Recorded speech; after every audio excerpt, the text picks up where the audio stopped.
Et coucou, bienvenue dans un nouveau vlog et bienvenue dans une nouvelle vidéo. Aujourd'hui on est mardi soir, voilà, comme vous pouvez le voir je pense à la lumière, à la luminosité de la pièce et je suis un peu fatiguée. Je vais vous parler très rapidement parce que franchement il n'y a pas grand chose à dire de mes lectures en cours. Voilà, du coup j'ai coupé également les aquariums pour que vous puissiez entendre juste ma voix et pas les petits bruits d'eau parce que je sais que ça peut déranger. Donc mes lectures en cours, aujourd'hui nous sommes mardi soir comme je vous l'ai dit et je débute une nouvelle lecture qui est autre que une lecture commune. Je rigole mais parce que ça fait super longtemps qu'on voulait se faire cette lecture là, on l'a vu passer énormément sur les réseaux sociaux. Il s'agit d'une saga de New Romance qui est pour l'instant en 3 tomes. Alors si je me trompe pas, elle n'est pas terminée cette saga. Honnêtement, je ne sais plus. Je vais vous montrer du coup. C'est une lecture que je lis sur ma liseuse. Aïe, Auguste. Stop. Alors, je vais vous montrer juste... Hop. Il s'agit de Hadès et Perséphone, le tome 1, A Touch of Darkness. Comme je vous disais, c'est effectivement une lecture qu'on a vu beaucoup passer sur BookTok notamment. Donc sur le réseau social TikTok qui parle de livres et aussi sur Booktube pas trop, à moins que vous ne suiviez des personnes qui lisent vraiment que la New Romance. Et on l'a vu également beaucoup passer sur Instagram cette saga là de New Romance. Donc c'est publié chez Hugo Roman et en fait si vous voulez j'ai pas le résumé là donc je vais essayer de faire un résumé succinct de ce que je sais. Si je me trompe pas, on suit en fait Hadès qui est donc le dieu des enfers et Perséphone. Perséphone, je me souviens plus quelle déesse c'est, mais bon bref, ça se passe en fait il y a 2 mondes, il y a le monde des dieux et le monde humain des hommes. Et en fait Perséphone est une étudiante normale et elle va en fait tomber amoureuse de Hadès. Et voilà, on est sur vraiment un roman d'amour. Le résumé, il me semble pas plus explicite que cela. Pour l'instant, vraiment, j'ai commencé 2 pages, donc ouais, je vais vraiment la commencer là, maintenant, tout de suite, après avoir tourné cette séquence. Et du coup, je vous en reparlerai. Et peut-être que du coup, je pourrais un peu plus... il y a trop de du coup là dans mes phrases, je suis navrée. Je vous disais... parce que j'ai un petit peu de mal à parler ce soir, que donc je vais la commencer et je vais vous en parler un peu plus dans ce vlog parce que pour l'instant vu que c'est sur liseuse, j'ai pas de résumé et je sais juste que c'est une histoire d'amour entre un dieu et une déesse, que ça se passe à la fois de nos jours mais qu'il y a aussi le monde visiblement des dieux qui est à côté de celui des humains. Voilà, c'est tout à peu près ce que je sais. Je vais vraiment me laisser porter et découvrir cette lecture. Et juste avant, en fait, j'ai donc terminé dans mon précédent vlog, vous l'avez vu, L'Os de Lebowski, qui est un roman que je lis dans le cadre du prix du meilleur polar point. Et je l'ai terminé dimanche, donc entre temps il me fallait voilà, commencer une lecture avant de débuter cette lecture commune pour aujourd'hui. Et donc j'ai sorti Rendez-vous avec le poison, le tome 4 des détectives du Yorkshire. Alors c'est une saga de Cozy Mystery. J'ai lu honnêtement 124 pages, voilà, depuis dimanche. On est bien, Marie, le temps là. Pour moi en fait ce Cozy Mystery, je sais pas pourquoi, je pensais que j'allais le lire de manière beaucoup plus lente et non, j'ai lu 124 pages en 1 jour et demi, enfin 2 jours là parce qu'on est vraiment mardi soir, donc 2 jours, mais ça se lit quand même très bien, voilà. Et donc pour pas trop vous spoiler quand même parce que c'est un tome 4, mais ce qu'on peut dire c'est qu'en fait on suit toujours le duo Samson et Delilah. Tous les deux en fait ils ont une agence ARV. La première c'est une agence de rencontre des vallons, donc c'est dans le Yorkshire, ça se passe dans le Yorkshire de nos jours et on est dans le petit village de Bruncliffe où vraiment enfin tous les personnages ils sont un peu hauts en couleur, très caractériels, etc. C'est assez marrant, il y a beaucoup d'humour en général dans les Cozy Mystery et franchement pour moi c'est la meilleure saga de Cozy Mystery. Et sincèrement, je ne suis absolument pas bon public. Clairement, il n'y en a aucune qui égale celle-ci. J'avais notamment l'année dernière à peu près à la même période lu Meurtre et pépites de chocolat. Je me souviens même plus qui est l'autrice pour vous dire. C'était les enquêtes d'Anna Svensson. Et en fait j'ai juste détesté, mais vraiment détesté. Et je me suis accrochée, hein. J'ai tenté, j'ai essayé de lire plein d'autres Cozy Mystery. J'aime bien de temps en temps lire la saga Phantom, Cottage et Guet-apens. J'ai lu les 2 premiers tomes. J'aime bien cette saga, mais pour moi elle n'égale pas clairement les détectives du Yorkshire. C'est vraiment la meilleure saga. En fait on a tous les ingrédients d'un Cozy Mystery qui sont réunis, et en même temps on a des personnages qui sont super attachants. On a une histoire et une enquête qui tient la route. Et ça pour moi c'est hyper important de lire ça. Parce que le problème de toutes ces sagas de Cozy Mystery qu'on voit aujourd'hui sur le marché, entre guillemets, c'est qu'en général les enquêtes ne tiennent pas trop la route, ou alors qu'il y a des longueurs, ou alors qu'ils n'arrivent pas pour moi, hein, encore une fois c'est mon avis personnel, mais ils n'arrivent pas à créer une ambiance cocooning, vous voyez, très propre au Cozy Mystery. Donc j'ai tenté aussi, c'était j'allais dire les sœurs Marlowe, non pas du tout, les sœurs Brontë également. J'ai pas vraiment accroché. Quelle saga d'autre? Je crois que c'est tout. Ou alors j'ai fait d'un autre, je crois que j'ai dû tenter une autre saga, bref je ne me souviens plus. Tout ça pour dire, on revient à nos moutons, que là c'est le tome 4 et donc je suis tellement heureuse de retrouver les 2 personnages. Donc comme je vous disais, Delilah qui a son agence de rencontre des Vallons, et Samson qui a son agence de recherche des Vallons. Il est détective privé. Ils en fait ils ont leur bureau au même endroit, et donc la première en fait Samson va plutôt a décidé de s'allier, de s'associer, voilà, avec Delilah.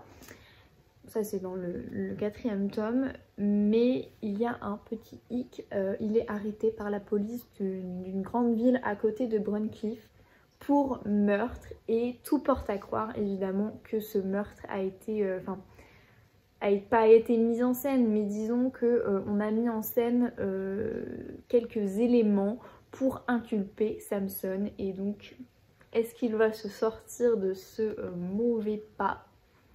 That is the question. Et en parallèle de tout ça, c'est pour ça aussi que j'aime bien cette saga de Cozy Mystery, c'est qu'à chaque fois en fait on a 2 enquêtes qui sont en parallèle, et à la fin en fait du tome on a la résolution des 2 enquêtes. Désolée, j'arrête pas d'enlever mes cheveux là, mais c'est très pénible. Et donc en parallèle de ce gros problème avec Samson, on a en fait des animaux qui meurent parce qu'ils sont empoisonnés par des saucisses. Voilà, il y a des saucisses qui sont mises sur leur chemin, l'odeur est alléchante, ils les mangent, et donc soit ils sont très malades, soit ils meurent. Et c'est un vrai problème, et bon là j'en suis encore au tout début, mais je pense que ça va devenir un énorme problème pour tout Bruncliffe et les environs. Et donc qui est le coupable? Qui est-ce qui a envie d'empoisonner tous les animaux de la ville? C'est la question aussi qu'on se pose dans ce roman. Donc affaire à suivre. Et évidemment en parallèle de tout ça on a un petit peu l'histoire entre Delilah et Samson qui continue. On a des histoires de famille aussi de Delilah qui continuent, etc. Donc c'est vraiment très intéressant. On a l'évolution en fait des personnages et de leurs histoires entre eux au fil des tomes. Bon bah au final j'ai quand même pas mal parlé, n'est-ce pas? Donc voilà, ça je le mets en pause pour donc Hadès et Perséphone le tome 1. Pour Hadès et Perséphone le tome 1, et je vais donc commencer ma lecture. C'est le dodo du soir.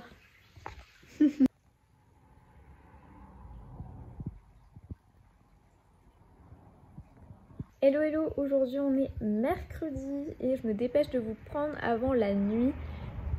Il y a un petit peu de passage, il est 4h15, quelque chose comme ça, et c'est vrai que c'est la période, hein, la nuit tombe très tôt. Donc voilà, je me dépêche de vous prendre, j'espère réceptionner un chouette colis aujourd'hui. Je vais descendre tout à l'heure à la boîte aux lettres pour aller voir ça, en espérant bien sûr que le colis soit dans ma boîte aux lettres.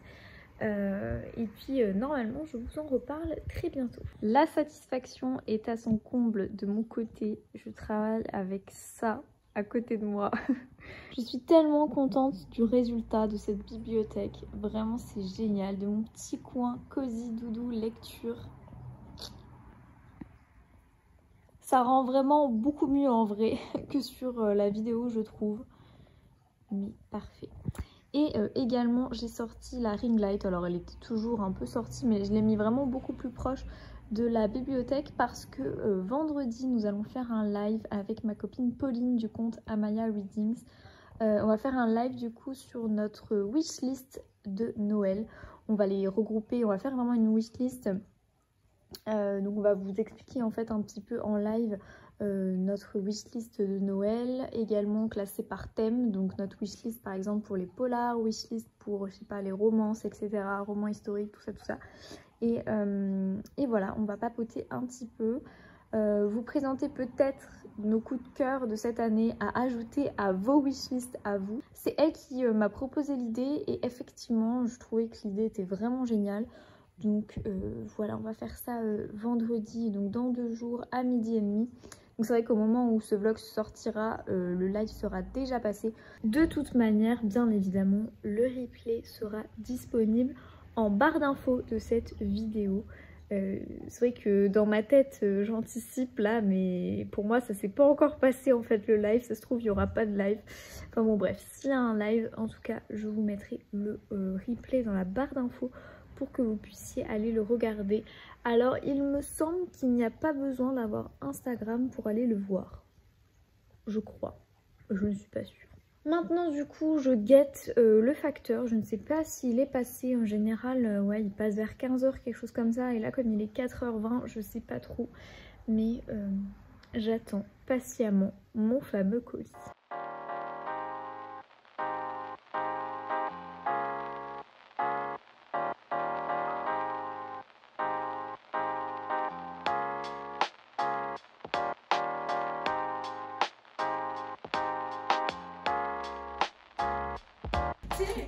Attends. Season Greetings. Oh putain, j'ai plus le droit. Alors, c'est du thé anglais. Voilà, qui vient de chez la reine, puisque Westminster Abbey. Yeah! Yes. I love C'est the pour la what? boîte, God c'est pour save le the thé. king. I God love save it. the king. I love it. I love it. Oh! Regarde. Ah merde, elle petite pièce. Oh, j'adore. Très joli. J'arrache tout. Mais tu vas arracher, il y en a encore des... C'est quoi? C'est vraiment une focus. Attends, c'est quel temps ça? C'est le 1. C'est le 1? Oui, c'est le 1. Trop bien. Ah, trop bien. On a dit, à part si on l'a, on change pas. C'est un défi. Oui. Ah non. C'est vrai? En plus, je trouve que. Là, j'ai déchiré, ça commence. En plus, je trouve que l'illustration, je sais pas, je te vois trop comme ça. Le truc, il est pas tant du tout. La pression, du coup. C'est quoi? Ah c'est un truc de yoga. Ça part qui fait du yoga. Elle est toujours seule. C'est vrai que tout à l'heure, elle était là. Quand je suis stressée de ma journée, elle était hyper belle. Alors attends, vas-y. Est-ce que tu vas deviner? Tu la vois comme Je un lis. sapin. Il me semble que c'est ta saga de Cozy Mystery préférée. J'espère avoir choisi le bon. Happy Secret Santa. Gros bisous, Bibi. T'as deviné du coup ou pas? La pression qu'elle a, Bibi. Voilà, pourquoi je parlais de gros indices? C'est censé être ta préférée donc. C'est Agatha Raisin. Tu l'as ou pas? Merde! C'est un échec! Bah, on sait pas là. Il est C'est hors quoi de Mola, ça, je déjà. connais pas. C'est quoi pas? C'est quoi Mola, je connais pas.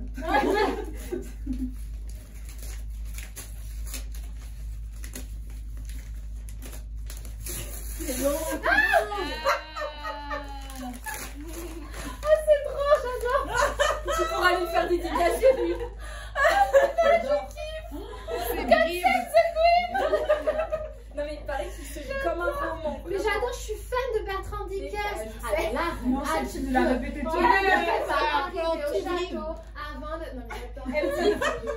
Elle nous dit, mais je vais pas lui aller à son stand, je vais pas lui acheter son livre, Oui. mais j'ai envie de l'acheter, mais il est trop cher. Mais oui, je dis c'est un brochet, vas-y. Il y a des images. J'adore. Ah, trop bien. En fait elle fait des vlogs Bibi. Ah oui c'est trop bien ça. Miam miam. Oui ça met dans le lait. Oui, c'est un chocolat, non, qui a au fond. Oui, c'est le chocolat. Ah, trop bien. Je sais pas ce que c'est. C'est pas... Une boîte. Comme tu dis. Oh, c'est trop chou. Après, j'ai acheté le son sur son blog. Qu'est-ce que t'as, toi? Dans son coin. Ah, trop bien, je l'avais pas. C'est quoi? C'est quoi? Un bûcher sur la... Oh, je veux le lire. Je reviens. Je veux le lire. On se fait une LC Marie.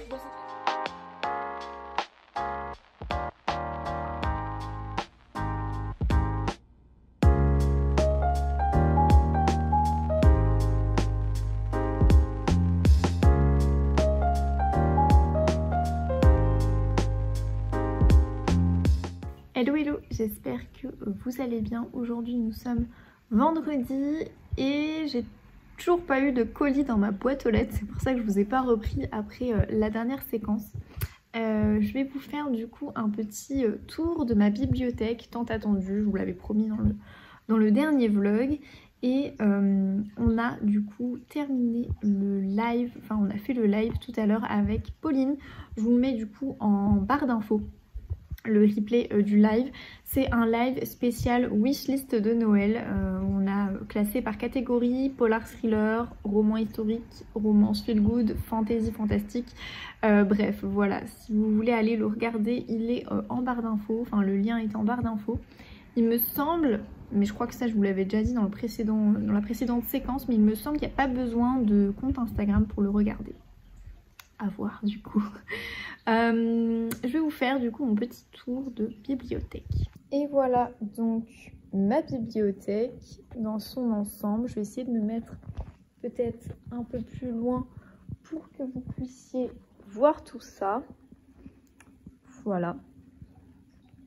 Et donc du coup, comme je vous l'ai dit dans mon dernier vlog, à gauche ce sont tous les livres que j'ai lus et à droite ma pile à lire. En bas du coup il y a des étagères qui sont pas du tout dédiées à ma bibliothèque. On va commencer du coup par les livres que j'ai lus avec la saga Blackwater. J'ai mis une petite illustration mais peut-être que je la changerai, elle n'est pas trop d'actualité. Le cactus penche bizarrement, je sais c'est chelou. Et ma saga chouchou, Le Monde de Narnia, que je voulais trop avoir en livre. Ensuite ici on a, donc j'ai classé, comme vous le voyez, on a des livres brochés ici et des livres poches ici et ici. Pourquoi j'ai séparé? Tout simplement parce que je l'ai décidé de faire par thématique. Donc là on aura les livres poches catégorie thriller polar, comme vous le voyez. On a du Alexis Leipzger, Cédric Cyr, on a mes romans pour la sélection du prix du meilleur polar des éditions Point et Le Gardien Invisible. Beaucoup de livres effectivement ne sont pas présents. J'en ai ramené beaucoup en fait chez mes parents lorsque j'ai fait, avant quand j'avais mon étagère. Donc voilà, normalement j'en ai plus en poche en thriller, mais pas avec moi ici. Et de ce côté-là, j'ai mis du coup mes marque-pages avec mon pot marque-pages. Là, c'est des marque-pages que je vais faire gagner si jamais je fais des concours, des trucs comme ça, je les mettrai dedans. Et hop. Le flyer, je voulais le garder un petit souvenir de la foire du livre, de Brive et des cartes dédicacées. Hop, les petits marque-pages. Et là, j'ai tout un tas de marque-pages, dont ceux de Adelcha. Je pense que vous la connaissez. J'en ai plein, donc j'ai mis ceux de Noël, pour l'hiver en premier. Et derrière, on a ceux de l'été que j'adore. Et les brochus, voilà, les grands marque-pages. J'ai mis également du coup le fameux rondin de ma copine Mélissa. Ensuite du coup au niveau du système brochet, pareil, donc là j'ai fait une sélection des brochets type roman historique, romance. Là j'ai j'ai une saga, une duologie de romans de fantasy. Oh purée, ils sont en train de faire les travaux, j'espère sincèrement que vous n'allez pas entendre parce que c'est vraiment pénible. Donc voilà, qu'est-ce qu'on a là? On a beaucoup de Charleston, comme vous le voyez. J'aime pas beaucoup cette maison d'édition du coup. Et c'est vrai que c'est vraiment chouette parce que cette année je suis partenaire. Donc je vais pouvoir recevoir également d'autres romans de leur part. On a récemment donc La Nurse du Yorkshire. Comme je vous ai dit, cette duologie que j'aime beaucoup parce qu'en fait les livres ils sont trop beaux. Regardez-moi ça. il brille. Alors moi ce que je préfère c'est le tome 2. Hop. Waouh, j'adore. Voilà, on a du Hauteville. Voilà. Ensuite, on passe du coup... Hop, Noël, on le met là. On passe du coup à mes... pareil, mes romans poche que j'aime beaucoup. Vous le savez ou pas, mais c'est vrai que quand j'aime moins un livre, je le vends très rapidement sur Vinted. Donc là, pareil, on a du Charleston, L'Ange de Marshmallow Hall, gros coup de cœur, vraiment. J'ai beaucoup apprécié cette lecture. J'avais bien aimé Marie Vareille aussi. Celui-là, il est en vente sur Vinted. Voilà, si vous voulez l'acheter. Je fais un peu d'auto-promo. Trop bien, évidemment, hein, Les Rêves de nos mères. Voilà, là, j'ai essayé de trier, vous voyez, par maison d'édition. Donc d'abord les Charleston Poche, ensuite les Pocket. Bon, avec leur nouveau design, voilà, ça rentre quand même. Ensuite, j'ai essayé d'alterner, vous voyez, dos blanc et dos coloré. Donc là, on a du HarperCollins Poche. Pareil, il est en vente sur Vinted parce que j'ai pas trop apprécié. Ensuite, Hauteville. Et là, on a le livre de poche. Ma saga chouchou n'est pas complète. Comme je vous l'ai dit, il y a beaucoup de livres qui sont chez mes parents. Ensuite, on a les folios que j'ai eu pour la sélection, donc pour le trophée folio L. Celui-là, il est en vente et je pense que je vais mettre probablement celui-ci et celui-ci en vente aussi parce qu'ils m'ont pas spécialement convaincu. Je veux vraiment garder ces deux-là qui sont trop bien. Nos Espérances, gros coup de cœur. Et La Brodeuse de Winchester, j'ai vraiment adoré aussi. Et ma saga chouchou de tous les temps, les McCoy. Alors j'ai pas le tome 1, il est chez mes parents, mais je pense que je ferai une petite exception, je le ramènerai pour le mettre ici, le tome 1, pour avoir ma collection. Bref. Et en dessous du coup on a des romans brochés catégorie thriller polar. Je l'ai mis en dessous parce que c'est vrai qu'il y en a moins. Donc voilà, je les ai mis en dessous. Elma que j'ai énormément apprécié. Les Sœurs de Montmort que j'ai lu récemment. Celui-là c'était un service presse. Et L'Ombre de la menace, effectivement j'avais apprécié aussi, mais je suis pas sûre de lire la suite. Voilà pour cette étagère. On va passer du coup maintenant à, cette bibliothèque, on va passer maintenant à la bibliothèque pâle. Alors ici j'ai essayé de faire un peu une étagère joli livre, ou du moins livre BD, parce que ça loge en fait au niveau de la taille. Donc celui-ci, cette BD, je vous la recommande, Madeleine Résistante de Berkshire. Hop, elle est vraiment bien, elle parle en fait de la vie d'une résistance, donc de Madeleine Riffaut. Et vraiment, elle est assez poignante cette bande dessinée. Donc voilà, j'ai mis un peu beau livre, et celui-là. Voilà. Ensuite, pareil, j'ai essayé de classer en fait livres. Donc là, j'ai tous mes livres brochés. Pour le coup, j'ai vraiment plus de poches en fait dans ma palle que de brochés. Donc là, j'ai tous mes livres brochés avec une saga familiale. Ça, c'est une auto-édition qui est là dans ma palle depuis super longtemps. Ensuite, on a mes Charleston aussi. La fille qui ment, il faut absolument que je le lise. Il me tente énormément ce roman. America aussi, il faut que je le lise. Les 7 châtiments, Oula, ça va vraiment fourcher. Les 7 châtiments, c'est Alizée du Comte, un livre à Bordeaux qui me l'a prêté. Donc, il faut que je le lise. Et voilà, vous pouvez voir mes dernières réceptions aussi que j'avais montrées sur YouTube. Cadeau d'anniversaire. Cozy Mystery du coup, et ça je l'ai emprunté à la bibliothèque, faudrait que je le lise.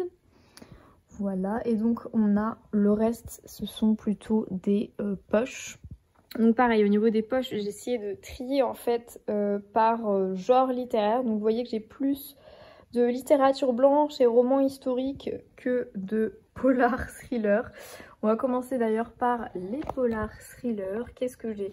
Les livres pour la sélection donc du meilleur polar des éditions Point. Ils sont tous là. Plus, donc pareil, je continue à trier par maison d'édition. Celui-là il me tente beaucoup, je l'avais acheté à Brive. Et là il y en a qui sont dans ma palle depuis longtemps, je me rends compte. Mais bon, c'est pas grave. Memory est parfait pour la saison, ça. Ouais. Ok, ça j'ai eu pour mon anniversaire. Ça c'est des romans aussi qui sont là depuis super longtemps. Il faudrait que je le lise, le Jacques Expert. Plus fort qu'elle. Hop, et là j'ai 3 romans des éditions Rivage. Voilà. Et ensuite au niveau des poches, catégorie plutôt roman historique et autres genres littéraires en fait que le polar thriller. Et donc là j'ai la suite de mes poches pour harmoniser, voilà, j'ai pas tout mis. On a des semi-brochés, donc The Shakespeare's Sisters que j'avais acheté sur Vinted, c'est toute la saga, c'est des romances pures et dures. Ensuite le tome 2 d'Outlander, je suis toujours en pleine lecture audio, vous voyez je suis vers la fin. Il faut que je le continue en lecture audio. Je ne sais pas quand, mais pour l'instant en fait je suis plus trop dans le mood Outlander. Mais pourtant j'adore, hein, mais voilà, je sais pas, en ce moment c'est pas trop mon mood. Ensuite on a les folios. Donc là on a 2 romans de la sélection Trophée Folio L. D'ailleurs les Roses Fauves je l'ai terminé, donc en fait je peux l'enlever.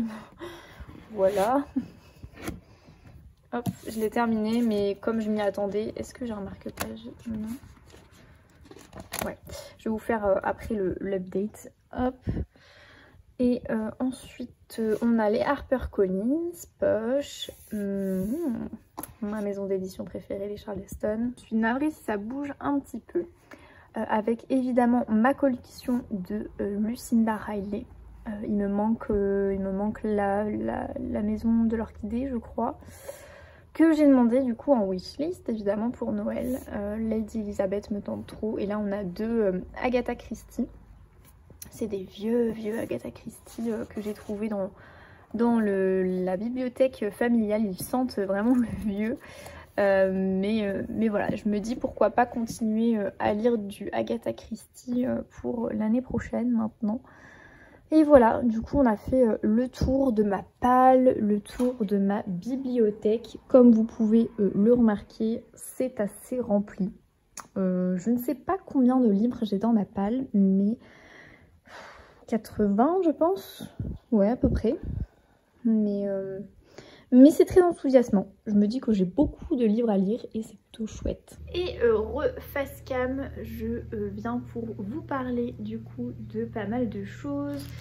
Déjà, j'espère que vous m'entendez bien parce qu'ils font des travaux. C'est pas trop bruyant, mais j'espère vraiment qu'à la caméra vous n'allez pas l'entendre. Parce que vraiment, il n'y a que aujourd'hui maintenant que je peux vous faire cette séquence de vlog. Donc bref. Vous avez peut-être pu le remarquer du coup plus tôt dans la semaine, on a fait un karaoké avec les copines. C'est des copines, je vous en parle à chaque fois du coup, mon groupe du Bouffe Club. Et on a fait en fait un Secret Santa cette année, on s'est tiré au sort et on s'est offert des petits cadeaux. Et donc du coup Delphine m'a offert déjà un, comment on appelle ça ? Chocolat lait mini guimauve en fait à tremper dans du chocolat chaud. J'adore, ce sera parfait pour mes petites soirées hivernales. Et elle m'a également offert un livre, c'est un livre qui était dans ma wishlist, donc je suis super contente. Merci beaucoup pour le cadeau. Il s'agit de Un bûcher sous la neige de Suzanne Fletcher. Je vais vous lire le résumé, mais déjà je pense qu'au niveau du bandeau, vous avez pu peut-être le remarquer. Un grand roman pour vous émouvoir, les confessions d'une sorcière dans l'Écosse sauvage du XVIIe siècle. Ouh, ça a l'air vraiment génial. On est donc au cœur de l'Écosse du XVIIe siècle et on suit Corag, jeune fille accusée de sorcellerie qui attend le bûcher. Dans le clair-obscur d'une prison putride, le révérend Charles Leslie, venu d'Irlande, l'interroge sur les massacres dont elle a été témoin. Depuis sa géole, oui, la voix de Corag s'élève au-dessus des légendes de sorcières et raconte les Highlands enneigées, les cascades où elle lave sa peau poussiéreuse. Jour après jour, la créature maudite s'efface. Et du coin de sa cellule émane une lumière, une grâce qui vient semer le trouble dans l'esprit de Charles. Il a l'air vraiment génial. Je vais vous enlever le bandeau pour vous montrer la beauté aussi de cette couverture. J'adore.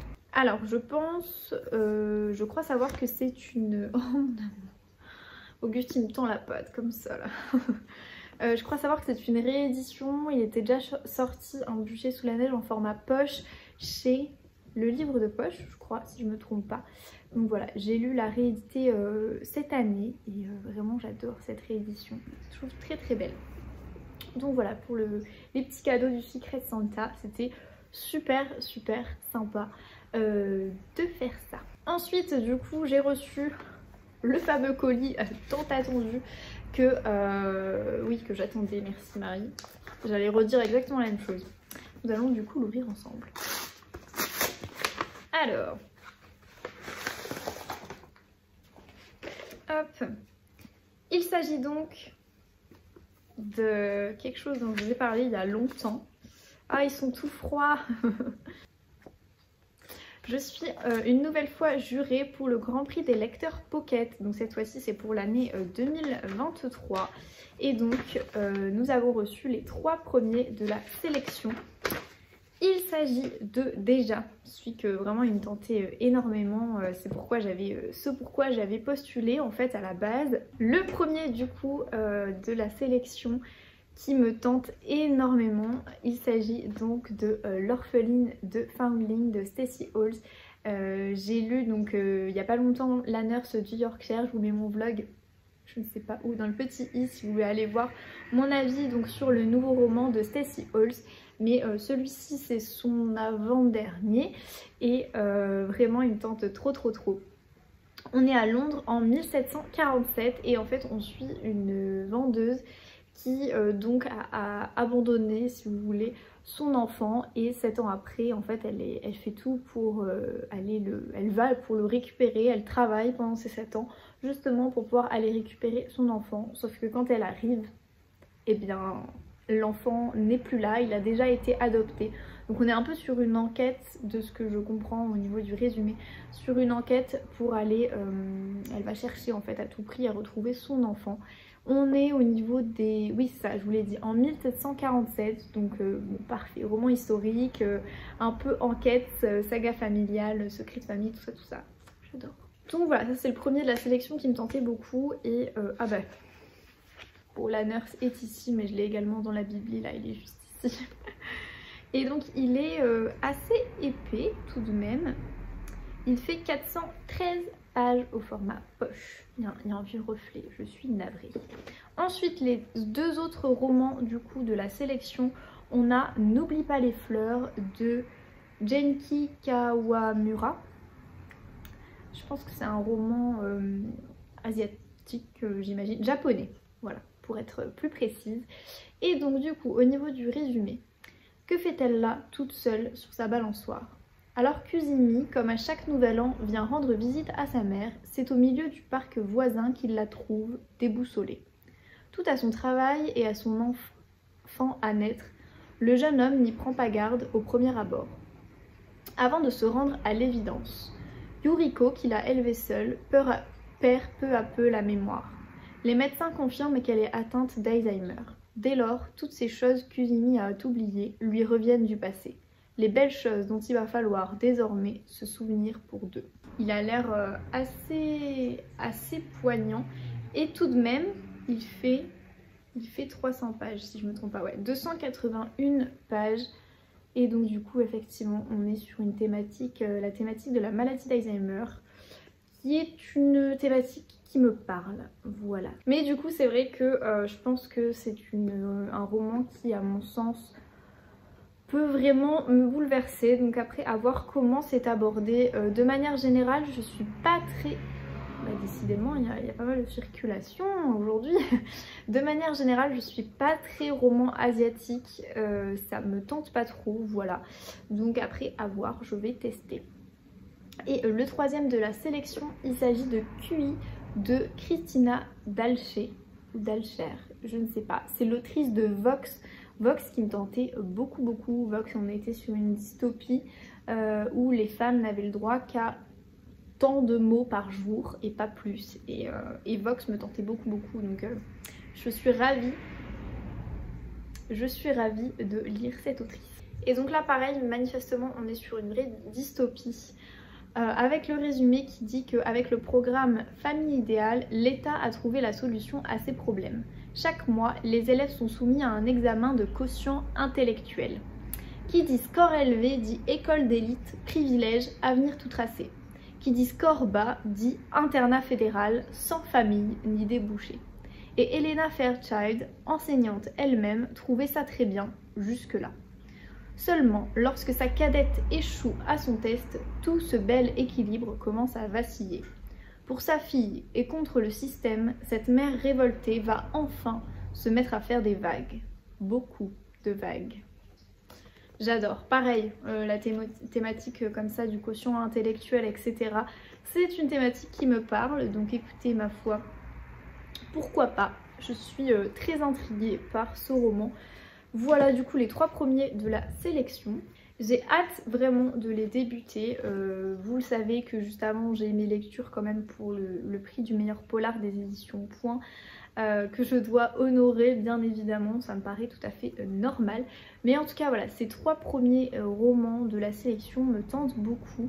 Et j'ai hâte de débuter l'aventure. En plus on a un groupe Instagram sur lequel on parle beaucoup entre jurés.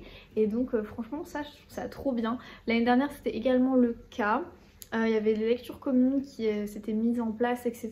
Mais je vous avoue que voilà, j'avais pas trop pris part non plus à l'expérience. Et finalement je le regrette parce que je pense que c'est les échanges qui aussi font partie de l'aventure et qui font aussi toute la beauté de l'aventure et le fait que l'aventure soit intéressante également. Donc du coup voilà, je vais m'investir à fond cette année et je vais pouvoir découvrir ces 3 romans déjà. Voilà du coup pour réception / cadeau / encore plus de livres dans ma palle. Et maintenant du coup je vais vous faire un petit topo sur ma lecture terminée, qui est une lecture audio que je traîne depuis des mois et des mois, n'est-ce pas? C'est un roman du coup que je devais lire dans le cadre de la sélection, enfin dans le cadre du trophée Folio L 2022. On est vachement sur la thématique là des trophées, des sélections, des jurys, etc. etc. Mais c'est vrai que c'est quelque chose que j'aime aussi beaucoup vous partager. Et donc Les Roses Fauves de Carole Martinez, c'est un roman qui est pour moi une lecture mitigée. Voilà, j'ai même hésité à l'abandonner clairement. Pourquoi j'ai hésité à abandonner ce roman? Tout simplement parce que la plume de l'autrice et l'histoire ne m'ont pas réellement convaincue. C'est mitigé parce qu'en fait d'un côté j'ai beaucoup apprécié l'aspect poétique en fait de la plume de l'autrice, mais par contre au niveau de l'histoire et au niveau de la construction du récit, j'ai pas du tout apprécié le fait que l'autrice en fait s'immisce dans l'histoire, s'immisce dans le récit, c'est-à-dire qu'elle est, alors je pense que c'est un nom en français que j'ai oublié, elle est la narratrice, en fait elle est la narratrice mais en même temps elle est personnage de son histoire. Elle s'insère de manière... elle s'insère dans le récit en fait, je sais pas trop comment expliquer. En gros elle va, si vous voulez, être un personnage dans son histoire à certains moments et être à d'autres moments la narratrice du roman. C'est-à-dire qu'en fait on la suit, elle, l'autrice, donc Carole Martinez, qui va arriver en Bretagne, qui va découvrir Lola. Lola qui finalement, on le sait, est le personnage principal de son récit, de son roman. Et donc elle va arriver et elle va découvrir la vie de Lola et aussi le passé, la vie de ses ancêtres, mais également toute son histoire personnelle, familiale de Lola, encore une fois. Et on a des petits aspects de la vie de l'autrice, donc de Carole. C'est un peu bizarre à expliquer, mais en gros on a plusieurs histoires dans une histoire et j'avoue que j'ai été vraiment perdue à certains moments parce qu'il y a des moments où on est dans l'histoire de Lola, donc de l'histoire familiale, ses ancêtres, et à d'autres moments on switch comme ça mais sans vraiment de transition, on est dans le présent. Et alors vraiment ça fait un mix comme ça très particulier, enfin moi j'ai été vraiment perdue et à certains moments vraiment comme je vous l'ai dit j'ai failli abandonner parce que je comprenais plus rien. Donc en fait le personnage de Lola est un personnage vraiment attachant. Je suis désolée, il y a beaucoup de passages aujourd'hui, mais on est vendredi et c'est pénible parce que je suis obligée de crier pour que vous m'entendiez. Mais du coup je suis désolée pour ces désagréments. Donc le personnage de Lola, je vous disais, est très attachant parce qu'en fait elle a un handicap physique, c'est-à-dire qu'elle est boiteuse, elle le dit d'ailleurs tout au long du récit, elle-même le dit, et en fait elle est d'origine andalouse, donc au tout début du récit, si vous voulez, il y a une coutume andalouse qui fait que les ancêtres, les femmes, doivent enfermer dans un cœur qu'elles vont coudre, elles enferment en fait sur un papier leurs secrets. Et donc après ils se transmettent de génération en génération, donc de mère en fille se transmettent ces fameux cœurs. Et Lola au tout début elle a gardé en fait tous ses cœurs dans une armoire, et il y a un des cœurs qui commence à se découdre, bah forcément au fil du temps, voilà, ça s'abîme un petit peu, et tout part de là parce que du coup il y a un secret qui est révélé. Donc je ne vais pas vous dire évidemment le secret, mais il y a un secret qui est révélé, et petit à petit Carole Martinez va dérouler en fait le fil de ces secrets. C'est un roman, voilà, dont j'ai apprécié vraiment la poésie en fait. Comme je vous disais, la plume, son gros plus c'est la poésie, c'est le fait qu'on soit vraiment dans une atmosphère un peu symbolique, onirique, parfois très spirituelle, mais qu'en même temps il y a des choses de la vie qui arrivent, et c'est bien décrit. Maintenant j'avoue que l'histoire pour moi m'a pas trop convaincue, comme je vous disais, par rapport à la structure du récit. Un coup on est dans le passé mais on sait pas trop avec qui, un coup on est dans le présent, un coup on est dans le village, un coup on est avec l'autrice qui est un personnage à part entière de son roman. Voilà, pour moi c'est un peu trop brouillon, donc j'apprécie certains aspects, mais j'ai beaucoup moins apprécié, comme je vous l'ai dit, d'autres aspects. Donc pour moi, lecture en demi-teinte, ça tombe bien, de toute façon j'avais pas choisi celui-là pour le trophée. Et d'ailleurs le trophée a été révélé, et il s'agit de La Brodeuse de Winchester, donc qui a remporté le trophée cette année, et je suis vraiment contente parce que c'est franchement le livre que j'avais mis en deuxième position. Vous le savez, j'avais eu un énorme coup de cœur pour Nos Espérances de Hannah Hope, et du coup je suis très contente que ce soit La Brodeuse de Winchester qui ait été choisie pour gagner ce trophée. Je l'avais beaucoup aimé, donc voilà, comme quoi. Mais bon bref, tout ça pour vous dire que cette lecture est en demi-teinte, malheureusement. Ça arrive. Et du coup au niveau update lecture, bah je suis toujours dans mes 2 lectures en cours, j'avance pas beaucoup. Donc Rendez-vous avec le poison, j'ai lu 125 pages mais je l'ai mis en pause pour lire donc Hadès et Perséphone. Hadès et Perséphone, j'en suis presque à la moitié du récit et j'aime bien, mais je suis pas méga convaincue. En fait l'univers est très sympathique. On est sur de la mythologie grecque, en fait on est sur 2 mondes, on est sur, ouais, c'est vraiment du fantastique pur et dur, fantasy pur et dur, à savoir on a le monde des humains, on a le monde des dieux. C'est d'ailleurs marrant parce qu'ils ont un monde à eux qui est donc l'Olympe, où eux seuls peuvent entrer. Il me semble que des fois ils font rentrer des humains, mais voilà.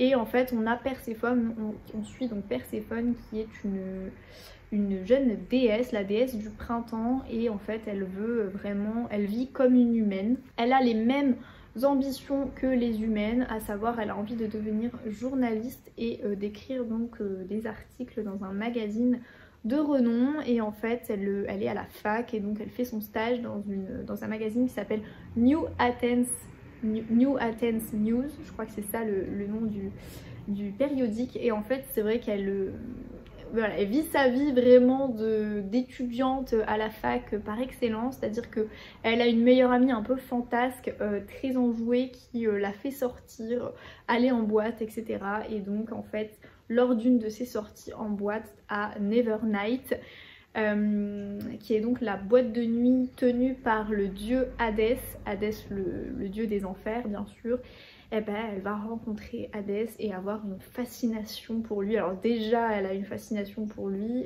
là ce sera plus. Et du coup elle va conclure un marché avec lui. Le marché étant qu'elle doit créer la vie aux enfers. Sinon Hadès en fait la séquestre aux enfers. Directement, donc il a une maison aux enfers, et d'ailleurs les enfers apparemment est décrit comme vraiment très un monde très joli, pas du tout ce à quoi elle s'attendait. Il y a beaucoup plus de sujets, hein. Là vraiment je vous décris rapidement le pitch, mais il y a plus, le monde est un peu plus fourni que ça. Et donc en fait la particularité également de Perséphone, c'est qu'elle a une mère qui est donc Déméter, la déesse de la fertilité, de la nature aussi je crois, qui est une mère qui est très possessive et qui ne veut pas que sa fille côtoie d'autres dieux et surtout pas Hadès, vous vous en doutez.